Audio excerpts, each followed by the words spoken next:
Ministro Luiz Roberto Barroso anuncia sua aposentadoria do STF, abrindo uma disputa para a nova nomeação de Lula. Eu sou o Guilherme Moura. Eu sou o Lucas Rett. Eu sou o Pedro Penelas.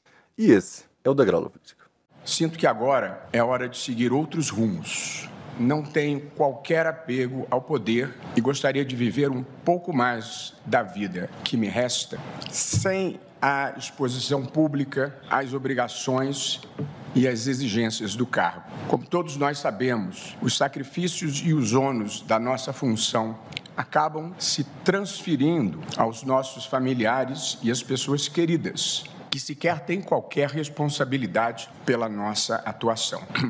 Bom, o nosso juiz do STF, superstar, o grande Barroso, ou Beto, segundo o Fux, seu amigo Beto, foi bonito a fala dele, inclusive, eu gostei do nosso leão aí, anunciou essa semana sua aposentadoria, né, abrindo aí a sua cadeira do STF. Enfim, o Barroso teve uma atuação, ainda que ele não estivesse na primeira turma, né? Mas uma atuação importantíssima nos últimos grandes casos do STF, né?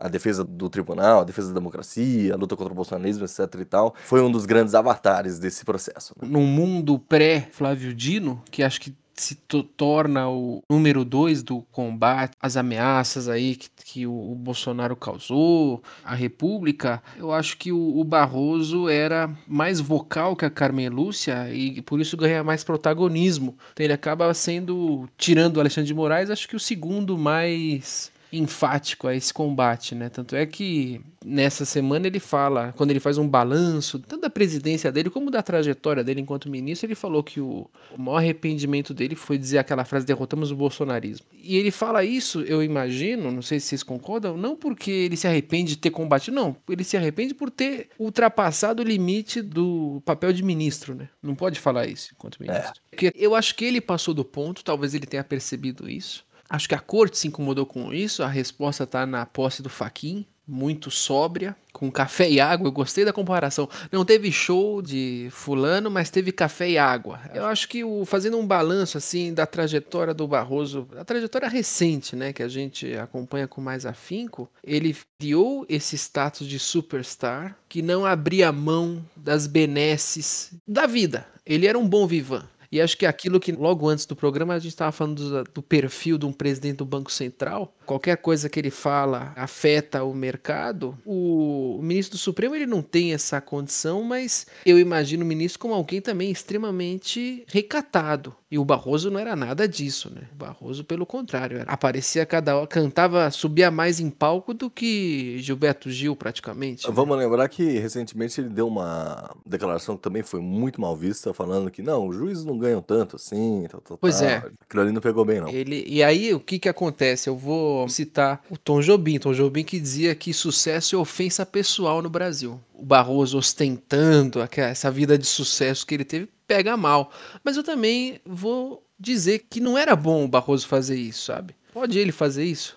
Onde ele tá, eu não acho. Não. Eu acho que ele exagerou e muito nessas coisas. E a população passou a ter um outro olhar sobre os ministros, até pelo tipo de comportamento mais midiático que ele ganha, né? E ele tem mesmo. Ele tem mais do que o Alexandre. É show da Alcione toda semana. Mesmo. Pois é. Mas é curioso, cara, porque esse aumento do poder judiciário, etc e tal, que a gente vem vendo nos últimos anos, que a gente comenta aqui em vários programas, eu gosto de pensar que o Barroso talvez tenha inaugurado isso. E lá atrás, quando, se eu não me engano, é ele, eu acho que o Gilmar Mendes é quem estava com mais poder naquele tempo, mas é ele quem dá o voto de Minerva quando o Lula é impedido de assumir a Casa Civil. E foi ali as primeiras vezes que o STF começa a crescer. A partir dali a gente só viu uma crescente, né, do STF.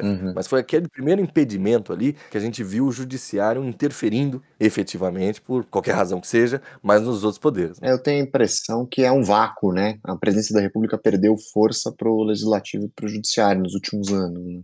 Mas você estava falando do Barroso, dessa nomeação, ele é nomeado pela Dilma, né, em 2013. Sim. Ele entra no lugar do Aires Brito.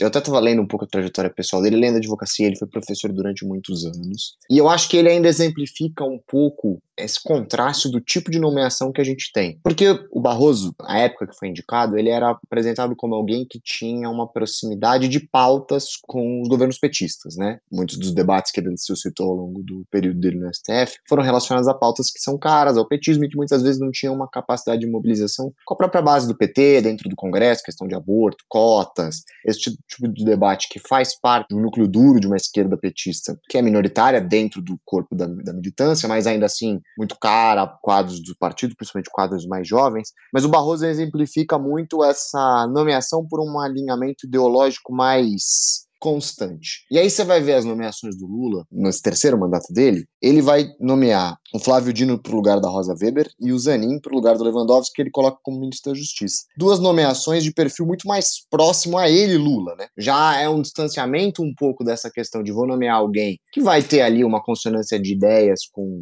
a administração, com os valores que eu acho que são importantes para que a gente tenha defendido na interpretação constitucional, e uma proximidade institucional, de fato. O Flávio Dino era ministro da Justiça e o Zanin foi advogado do Lula.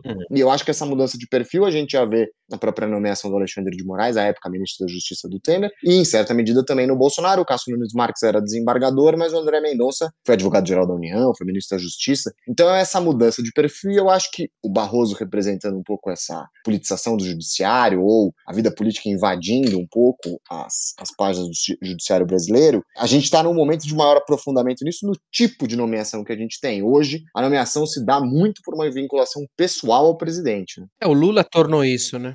Eu acho que o Temer já começa um pouco com o Alexandre, né? O Alexandre era ministro da Justiça e o Temer teria a condição de indicar um jurista. Ninguém melhor no Brasil para indicar um jurista do que o Temer, mas ele vai optar. O Alexandre tem uma tradição como jurista, mas o Alexandre era conhecido como um homem de vida prática, né?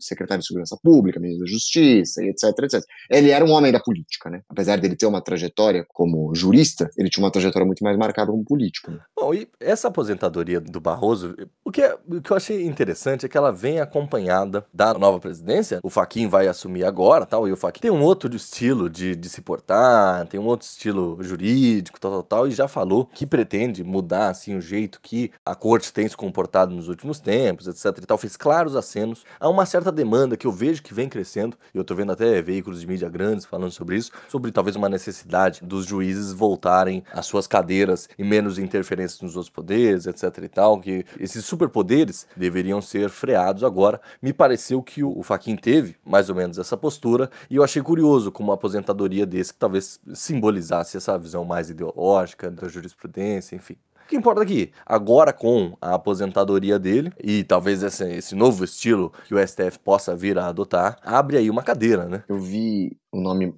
mais favorito é o Messias, né? Advogado-geral da União. O Messias. Bessias ou Messias? Não, é o Messias, só que o Lula falou é Messias. verdade, chama ele de Messias, verdade. Isso. Esquecido que é esse mesmo cara, nossa. É esse cara. Essa informação eu nunca tinha juntado, né? Que foi o cara mesmo que lá atrás, justamente quando o Lula tentou virar ministro da Casa Civil para se blindar da Lava Jato, depois, se eu não me engano, o Messias faz alguma outra manobra também para tentar blindar ele da Lava Jato. É que eu acho que não funciona, enfim. Mas é aquele Messias. O problema do Messias é que ele tem um fantasmaço no armário, né? O maior momento de crise do própria imagem Lula, né? Mas, cara, se a gente parar pra pensar que ele nomeou o Zanin, talvez ele não ligue tanto pra isso. Acho que não. E ele parece ser o perfil mais próximo do Lula, como eu vinha falando, né? Alguém que o Lula tem um contato diário. Agora, outros nomes que foram vinculados aí, o Pacheco é alguém que tem ganhado um certo lobby em alguns congressistas, e parece que o Gilmar apoia a nomeação. Sim. Sempre fala-se no Bruno Dantas, né, que é do Tribunal de Contas. Apareceu o nome também desse Vinícius Carvalho, que é o Controlador-Geral da União, e por último, aquela Maria Elizabeth Rocha, que é ministra do Superior Tribunal Militar, e eu acho que aí tem perfis muito distintos nesses nomes, né? Eu acho que o Pacheco seria uma articulação mais ampla com o Congresso. Acho que nessa questão de desescalar a atuação do judiciário, o Pacheco, nomeado para o Supremo, teria parte dessa função como interlocutor com o Congresso. Eu acho que isso seria uma escolha consciente do Lula nesse sentido. O Bruno Dantas e o Vinícius Carvalho me parecem nomes quase alternativos. Se há um impasse muito grande entre a proximidade pessoal com a presidência da República e uma eventual nomeação do Pacheco, mesmo com a possibilidade dele para o governo de Minas com o Congresso, os dois parecem nomes mais neutros, por não terem trajetórias públicas tão conhecidas. Sim. E a Maria Elizabeth Rocha, eu acho que é muito naquela questão de você manter uma presença feminina na composição do Supremo, que diminuiu desde a saída da Rosa Weber, e o Lula não nomeia uma mulher no lugar, acaba nomeando o próprio Flávio Dino. Então acho que ele tem esse impasse em relação... O perfil do ministro que ele vai indicar vai sugerir um pouco qual o impasse ou qual o buraco ele quer tapar nesse momento. E nesse sentido, sabe uma coisa que advoga contra o Bessias, talvez? Porque ele já fez 2 nomeações muito íntimas, muito pessoais. Sim. Eu vejo com bons olhos a nomeação do Pacheco, porque talvez seja o momento de abrir pontes mesmo. O Pacheco é um nome de pacificação, ou pelo menos de tentativa de pacificação, do judiciário com o legislativo. E aí, assim, é uma oportunidade dessa cartada. E o Lula já fez esses 2 movimentos. E ainda que a gente fale aqui sempre como o Lula tem priorizado as pessoas que estiveram com ele, enfim, que são próximas dele, tal. Mas ele já fez 2 vezes. Então agora ele poderia ter essa nova carta, né? Bom que ele é fisicamente parecido com o Barroso, né? Não muda tanto. É verdade, eles parecem, né? O queixo, acho que é o queixo. Eu cheguei a me confundir algumas vezes, vou te falar. Um último comentário sobre o Pacheco, que eu descobri que nasceu em Rondônia, hein? Caraca. Caraca! Ele é de Porto Velho. Ainda que seja senador por Minas Gerais. Mas só uma trajetória de presidente do Senado aqui do Pacheco, ele é a indicação do Alcolumbre, tanto que ele ganha e depois o Alcolumbre volta, né? Então ele é cria do Alcolumbre ali na parada. E eu imagino que esteja tendo um lobby forte, real e pesado com o Alcolumbre, que nos últimos tempos tem se aproximado cada vez mais do governo, para que o Pacheco entre na corte. E talvez o Senado fique frustrado com o governo se o Pacheco não for. Se caso esse lobby se confirme, etc e tal, né? Caso essa especulação seja real. Então isso pode acabar trazendo um desgaste ainda mais, visto que a gente comentou nas últimas semanas como o Congresso, os deputados e os senadores não estavam exatamente alinhados em algumas questões, sobretudo pelas polêmicas que os deputados têm caído mais e os senadores têm tentado evitar. Então eu tô defendendo aqui, candidato, tô fazendo campanha aqui pro Pacheco. Eu concordo, assino embaixo. Eu acho que eu só não defendo mais o Pacheco porque eu gostaria de ver a Rocha, a Elizabeth Rocha. Pauta cara a uma parte da militância pró-Lula, que é a indicação de uma mulher. Uhum. E é a terceira vez que isso tem grande chance de não acontecer. Mas eu não sei o quanto isso é... Porque existe essa demanda, né, por um nome feminino, tal, e novamente ele pode optar por, enfim, fazer outra escolha, né. E aí, seguindo essa linha, nesses próximos 2 semestres, o Lula com certeza vai priorizar coisas que vão eleitoralmente beneficiar ele. E aí, por isso que justamente eu não sei o que vai puxar mais. Você fazer essa média com uma parte do eleitorado, com uma base, ou, enfim, com uma demanda social de verdade, tal, de colocar uma mulher lá, vai. Mas isso no final vai reverter tanto numa questão eleitoral, Que dividendo político ele vai colher com isso, né? Ele já Esse eleitorado ficaria desapontado? Acho difícil. Talvez ele ficasse mais exaltado, melhor, assim, tal, mas desapontado é difícil. Por isso que eu acho que o Pacheco, às vezes você começar a fazer pontes, é melhor do que, às vezes, jogar para um eleitorado que não vai te abandonar por causa disso. Anunciar por exemplo, a Maria Elizabeth Rocha, não sei nem se agrada essa parte da militância, porque ela é do Supremo Tribunal Militar, né? Uhum. É difícil o Lula fazer esse aceno porque ele não perde eleitor, o eleitor fica frustrado. O Lula traiu, mas no segundo turno, no primeiro turno do ano que vem, vai votar no Lula. Eu tava vendo aqui, só uma rápida complementação, o Pacheco foi advogado do vice-presidente na época do Banco Rural, então ele tava defendendo os acusados no mensalão. Nenhum político específico, mas ele tava ligado. E a Maria Elizabeth julga a perda de patente de todos esses caras que foram condenados pela primeira turma do STF. Ela vai julgar Augusto Heleno, Braga Neto, todos esses nomes que foram condenados e precisam perder a patente por uma condenação criminal. Quem vai definir isso na instância militar é ela, quer dizer, ela é uma das ministras envolvidas no caso. Imagino, e pela posição e pelo voto que ela indicou, agradou o Lula, o perfil do voto, o que ela disse, parece que até a cerimônia de posse dela foi lotada de autoridades importantes do governo Lula, então parece que ela é alguém com articulação e trânsito ali com o governo federal. Agora, eu concordo, eu acho que a questão do Pacheco, que mais bate na nomeação dele, é a questão das emendas parlamentares, que eu acho que é uma questão muito cara para a presidência da República, não é anunciado publicamente, porque entende-se que há uma composição muito difícil com o Congresso nesse momento, mas se você perguntar para todo mundo que faz parte, principalmente dos ministros palacianos, se eles prefeririam ter uma recomposição ministerial aos moldes dos primeiros 2 anos do Lula, eu não tenho a menor dúvida. E o Pacheco é alguém que trabalhou muito tempo como presidente do Senado com a prerrogativa das emendas parlamentares, até a emenda do relator. Então, eu imagino que isso possa ser um freio. E o outro freio é o desejo do Lula do Pacheco ser candidato ao governo de Minas, né? Eu acho que o Lula nomeá-lo para o Supremo torna uma indicação menos óbvia para o PT, ou um apoio que o PT possa ter em Minas Gerais, porque o PT hoje não tem força para lançar uma candidatura própria. E sem o Pacheco, me parece que a composição para um estado importante, que costuma ditar os rumos da eleição presidencial né, quando vota em um ou outro, perde força com o Pacheco. Então, talvez seja tapar um buraco, essa articulação com o Congresso, mas abrir o outro, uma frente difícil de disputa em 26. Agora, assim, tudo é muito cedo. Eu acho que no final das contas, a nomeação do Lula vai pesar muito esse aspecto do perfil dos ministros que têm sido indicados, tanto de idade quanto de proximidade, mas ao mesmo tempo, eu acredito que o Lula esteja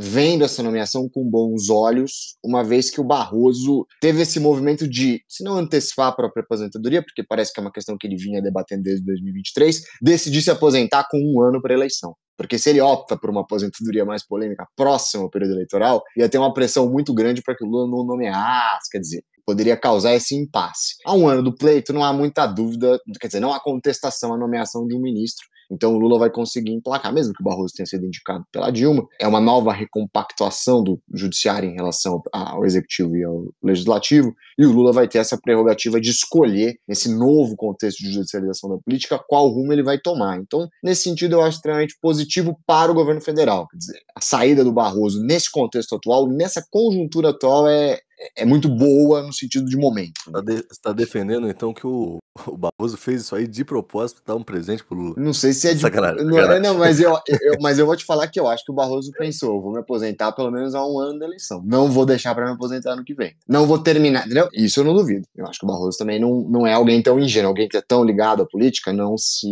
eximiria nesse momento, até por todas as declarações públicas que ele deu, com a possibilidade de uma outra candidatura vencer em 26, que não o campo petista. Eu acho que o Barroso tem esse cálculo muito em mente. Achei engraçado, eu vi recentemente logo que o Barroso anunciou a aposentadoria, achei engraçado que aquela deputada Júlia Zanata comemorou.